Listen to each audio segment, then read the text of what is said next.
नमस्कार and welcome to all of you and global record. दोस्तों 2023 वाला जो साल रहा है ना, ये अगर आप लोग देखो तो इंडिया की स्पेस रिसर्च के लिए कह लो या फिर इसरो के लिए कह लो, काफ़ी ज़्यादा सक्सेसफुल साल रहा है। आप लोग को पता होगा इस साल इसरो ने एक तो चंद्रयान 3 मिशन जो है वो काफ़ी ज़्यादा सक्सेसफुली लॉन्च किया। फिर आदित्य L1 मिशन जो है वो सक्सेसफुली लॉन्च किया। ये भी अभी अपने डेस्टिनेशन तक पहुंचने ही वाला है कुछ दिनों में। और चंद्रयान 3 तो हम सब जानते हैं सक्सेसफुली लैंड किया है जो मून का साउथ पोल है वहाँ पर। उसके अलावा भी बहुत से इस तरीके के टेस्ट या फिर मिशन कह लो आप लोग, वो बहुत ज़्यादा सक्सेसफुल जो इसरो है उसने कंडक्ट किया। काफ़ी ज़्यादा अपनी कैपेबिलिटी जो है इसरो ने पिछले साल शो की, और इस साल तो अभी और भी ज़्यादा इसको लेके आप लोग कह सकते हो कि जो काम है 2024 में वो बढ़ाने वाली है इसरो। ऐसा कहना है इसरो के जो चेयरमैन है एस सोमनाथ जी का कि 12 से लेके 15 सैटेलाइट जो है वो इस साल लॉन्च करेगी इसरो। तो ये काफ़ी आप लोग कह सकते हो कि इसरो की कैपेबिलिटी में राइज हो रहा है ओवर टाइम, इसरो के काम में राइज हो रहा है। हमारे लिए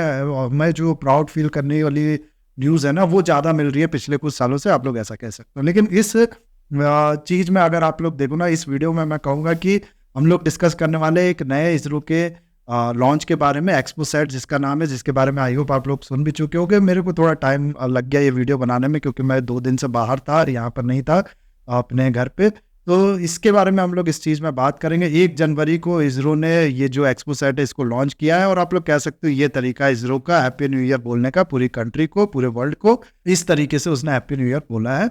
एक्सपोसैट है क्या, इसके बारे में मैं आप लोग को बताता हूँ। दरअसल एक्सपोसैट के अंदर ना 10 जो पेलोड है वो लॉन्च किया हाल में इसरो ने, हमारा जो PSLV है उसका इस्तेमाल करके। और ये करेंगे क्या, ब्लैक होल की स्टडी करेंगे। सिर्फ ब्लैक होल नहीं, उसके अलावा भी अगर आप लोग देखो तो ये न्यूट्रॉन स्टार और गैलेक्टिक न्यूक्लियाई जो है उसकी स्टडी करेंगे। ये होता है क्या, ये मैं सब आप लोग को बताऊंगा, लेकिन इसके बारे में थोड़ा बहुत इस लॉन्च के बारे में आप लोग को डिटेल दे देता हूँ। PSLV का इस्तेमाल करके ये लॉन्च किया गया है, और ये आप लोग कह सकते हो कि 1 जनवरी को लॉन्च किया गया 9:10 AM पे, जो इंडिया के लोकल टाइम है उसके हिसाब से। जैसे कि मैंने आप लोग को बताया 10 पेलोड है इसके अंदर। और खास बात इसकी ये है कि ये जो लॉन्च व्हीकल है ना PSLV, इसका जो आखिरी पार्ट है PSLV C58 उसको नाम दिया गया। ये खुद आप लोग कह सकते हो इन सब चीज़ों पेलोड्स को अपने लोकेशन तक पहुंचाने के बाद ये खुद एक ऑब्जर्वेटरी में कन्वर्ट हो जाएगा। और ये क्या करेगा कि यही सारे 10 सैटेलाइट्स, 10 पेलोड जो है, इन पे नज़र रखेगा कि ये सही से काम कर रही हैं कि नहीं, इनकी देखरेख करेगा अगले कुछ महीनों तक।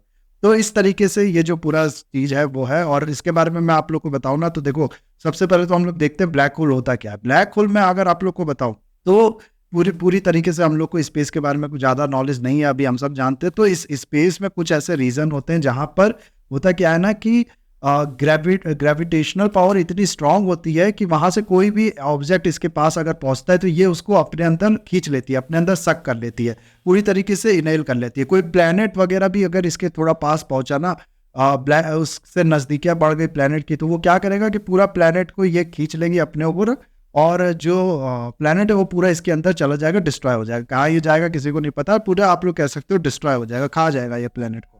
उसके अलावा फिर आप लोग को मैं बताऊं कि ये जो ग्रेविटेशनल पुल होता है ब्लैक होल का, ये इतना ज़्यादा स्ट्रांग होता है ना कि जो लाइट होती है वो भी इसको एमिट नहीं कर पाती है। आप लोग ने ब्लैक होल की कभी पिक्चर देखी होगी या किसी वीडियो में इसके बारे में डॉक्यूमेंट्री वगैरह कुछ भी देखा होगा, तो कुछ इस तरीके की इमेज जो है आप लोग को दिखाई जाती होगी, जिसमें आसपास के एरिया में अगर आप लोग देखो तो अंधेरा रहता है, और जो ये ब्लैक होल वाला एरिया यहाँ पर लाइट होती है। ये दरअसल क्यों है, क्योंकि लाइट यहाँ से ट्रेवल कर रही थी तो इसने लाइट को भी अपने अंदर खींच लिया, और वो लाइट जो है अब यहीं पर मंडरा रही है।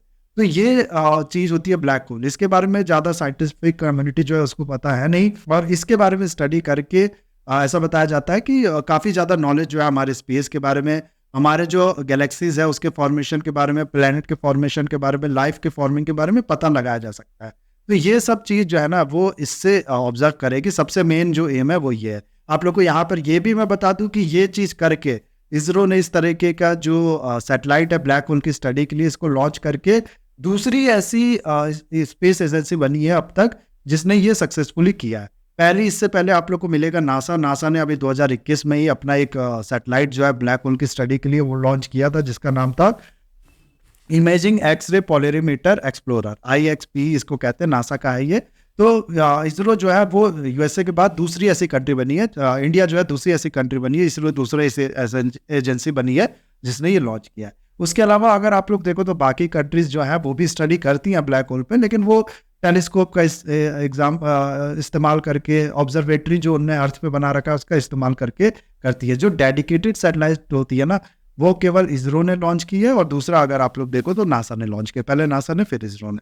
तो ये आई थिंक आप लोग को समझ में आ गया होगा। उसके अलावा 2 टर्म और हम लोग ने सुना था यहाँ पर, न्यूट्रॉन स्टार और एक्टिव गैलेक्टिक न्यूक्लियाई। तो ये होता क्या है, ये मैं आप लोग को बताता हूँ। देखो, जो न्यूट्रॉन स्टार होता है ना, ये आप लोग ऐसे समझो कि सुपर जायंट स्टार होते हैं, बहुत बड़े बड़े स्टार होते हैं, जिनके अंदर जो फ्यूल होता है वो खत्म हो जाता है। स्टार आप लोग को पता होगा कि हमारा जो सूर्य है वो भी एक तरीके का स्टार है।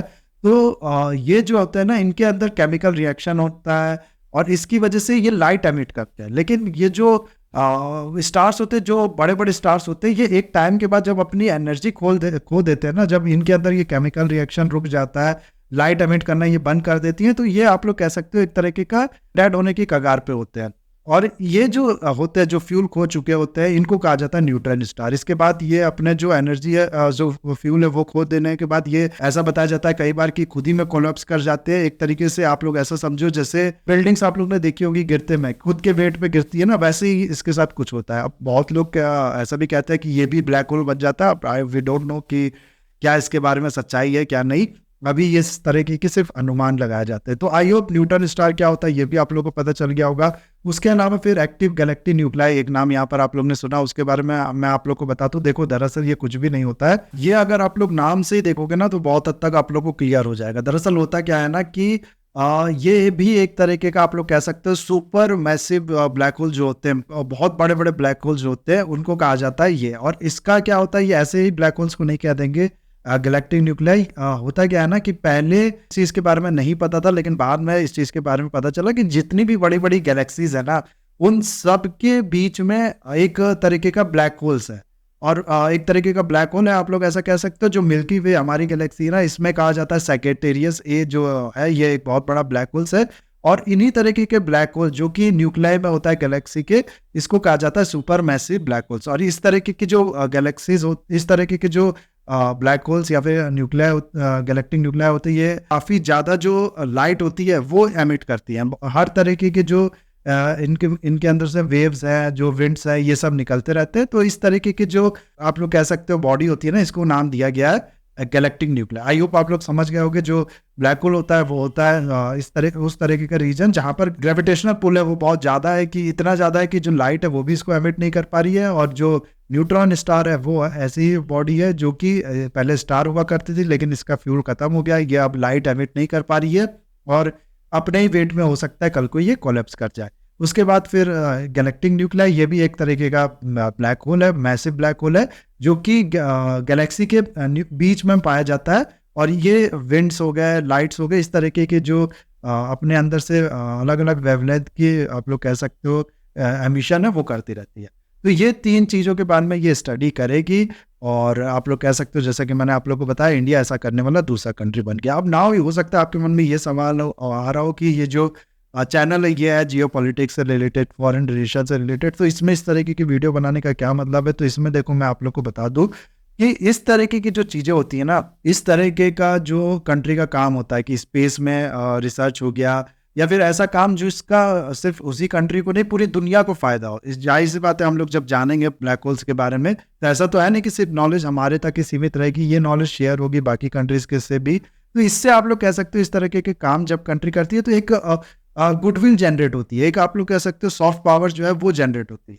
प्लस इस तरीके के जो लॉन्च, ये जो इसरो ने लॉन्च किया ना, इसके बारे में मैं एक खासियत आप लोगों को बताऊं कि जो नासा का था ब्लैक होल के लिए सैटेलाइट, ये नासा ने लॉन्च किया था अराउंड 190 मिलियन US डॉलर में, और इसरो ने जो किया है वो है अराउंड आप लोग कह सकते हो कि 30 मिलियन US डॉलर में। तो आप लोग खुद ही देखो, 6 गुने का यहाँ पर अंतर है, 6 गुने से ज़्यादा का यहाँ पर अंतर है।